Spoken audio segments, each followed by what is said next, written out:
ओम श्री गुरुवे नमः। ओम शांति ही शांति ही शांति ही। प्रणाम भगवान। भगवान, अभी हमारा सत्संग ईशावास्योपनिषद से श्री स्वामी अखंडानंद सरस्वती जी महाराज द्वारा विरचित और मंत्र नंबर 9 की व्याख्या चल रही है भगवान। तो पहले मंत्र को लेते हैं, उसके बाद उसका हिंदी में अर्थ और फिर व्याख्या कंटिन्यू करेंगे भगवान। सो मंत्र कैसे बताया स्वामी जी ने? अंधं तं परिविशन्ति ये अविद्याम उपासते ततो भूय इव ते तमो ये उ विद्यामृता। अर्थात जो मनुष्य विद्या की विरोधनी अग्निहोत्रादि कर्म रूपा अविद्या की उपासना करते हैं, वे अज्ञानात्मक घोर अंधकार में प्रवेश करते हैं। और जो मनुष्य देवता ज्ञान रूपा विद्या में लगे रहते हैं, उसी की उपासना में मस्त बन जाते हैं, वे उससे भी मानो अधिकतर घोर अंधकार में प्रवेश करते हैं। तो आगे स्वामी जी किस तरह से बताते हैं कि वाक्यजन्य ज्ञान क्या है। इसे इस प्रकार समझो कि हम एक व्यक्ति का नाम जानते हैं किंतु उससे कभी मिले नहीं हैं। वाक्यजन्य ज्ञान क्या है, इसे इस प्रकार से समझ लो कि हम एक व्यक्ति का नाम जानते हैं किंतु उससे कभी मिले नहीं हैं, उसे पहचानते नहीं हैं। वह हमारे सामने ही बैठा है किंतु हमें उसका परिचय ज्ञात नहीं है। अब किसी ने बता दिया कि यह अमुक व्यक्ति है और हमने उसे पहचान लिया। वह व्यक्ति तो प्रत्यक्ष था ही, दूसरे के बताने से उसका अपरोक्ष हो गया।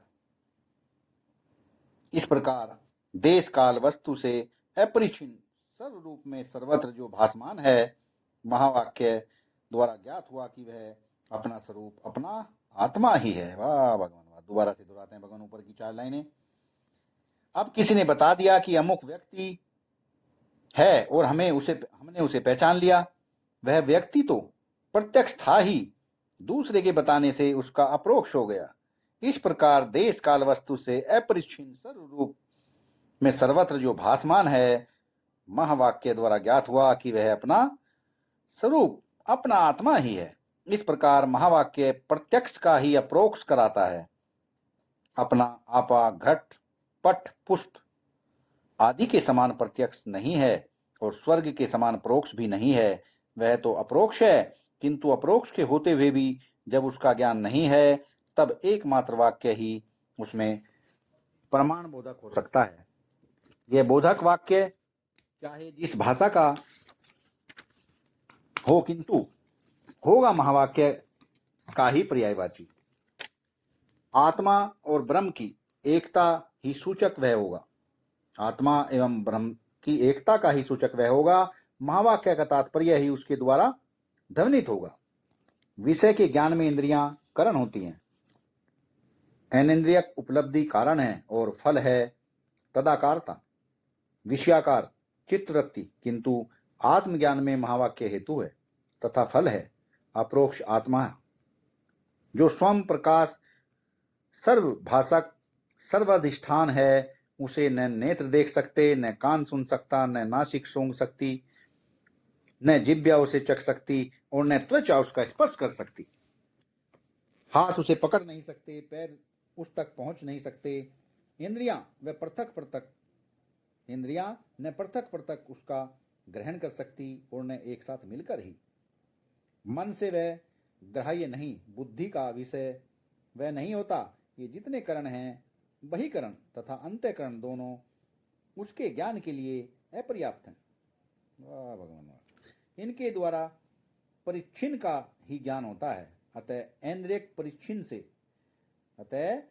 परिच्छिन्न के ज्ञान से अपरिच्छिन्न आत्मा तत्व के ज्ञान का समुच्चय नहीं हो सकता। वाह भगवान वाह। कर्ता भोक्तापन के ज्ञान का कर्म के साथ संबंध है। आत्मा को जब कर्ता भोक्ता मानते हैं, तब किसी कर्म के करने से अच्छे उत्तम भोग मिलेंगे, लोक में सुख समृद्धि सफलता सुयश होगा तथा परलोक में सद्गति होगी, यह जानना तथा करना आवश्यक है। इसी प्रकार देवता के स्वरूप ज्ञान का कर्म के साथ संबंध है। देवता सुंदर, दयालु तथा अपने को प्रिय लगने लगा तो उसकी कृपा प्राप्ति के लिए अर्चन, पूजन, यज्ञ, धर्मानुष्ठान, उपासना आदि होगी। लेकिन निर्गुण, निर्विकार, सर्वगत, सर्वप्रकाशक आत्मा के ज्ञान के साथ कर्म का कोई संबंध नहीं है। अतः आत्मज्ञान के साथ कर्म का समुच्चय नहीं हो सकता। ऐसी अवस्था में मंत्र का ठीक तात्पर्य जानने के लिए यह ढूंढना चाहिए कि यह बात श्रुति में और भी कहीं आई है या नहीं। इस खोज में हम पाते हैं कि यह मंत्र ज्यों का त्यों वृहदारण्यक उपनिषद में आया है। वृहदारण्यक उसी शुक्ल यजुर्वेदीय संहिता का ब्राह्मण ग्रंथ है, जिस संहिता का यह ईशावास्योपनिषद है। काव्य शाखा का इस उपनिषद को माने तो उस शाखा के भी ब्राह्मण के वृहदारण्यक है और उसमें भी यह मंत्र है। वहां यह मंत्र जिस अर्थ में आया है उस अर्थ में इस स्थान पर भी मंत्र का ग्रहण करना उचित होगा। वृहदारण्यक के उपनिषद में यह मंत्र सप्तान ब्राह्मण में आया है। वहां बताया गया है कि कर्म द्वारा पृथ्लोक तथा उपासना अर्थात देवता विद्या के द्वारा देवलोक की प्राप्ति होती है। कर्म विद्या है और उपासना विद्या है। अतएव इस मंत्र का अर्थ ब्रह्म ज्ञान तथा कर्म के समुच्चय की दृष्टि से नहीं होना चाहिए, क्योंकि ऐक्य के ज्ञान से उपासना नहीं होती। उपासना भेद ज्ञान पूर्वक होती है। आराध्य आराधना का भेद रहेगा तभी उपासना होगी।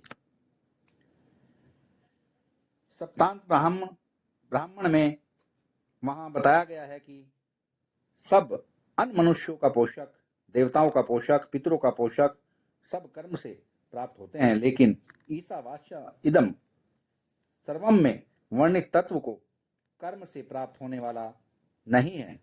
लेकिन ईशावास्य इदम सर्वम में वर्णित तत्व तो कर्म से प्राप्त होने वाला नहीं है। अतः इस मंत्र का अर्थ उपासना तथा कर्म के समुच्चय की दृष्टि से होना चाहिए। जो अन्य देश में अन्य काल में रहता है उसके द्वारा कर्म का संबंध है। इस प्रकार देवता ज्ञान के साथ कर्म का संबंध है।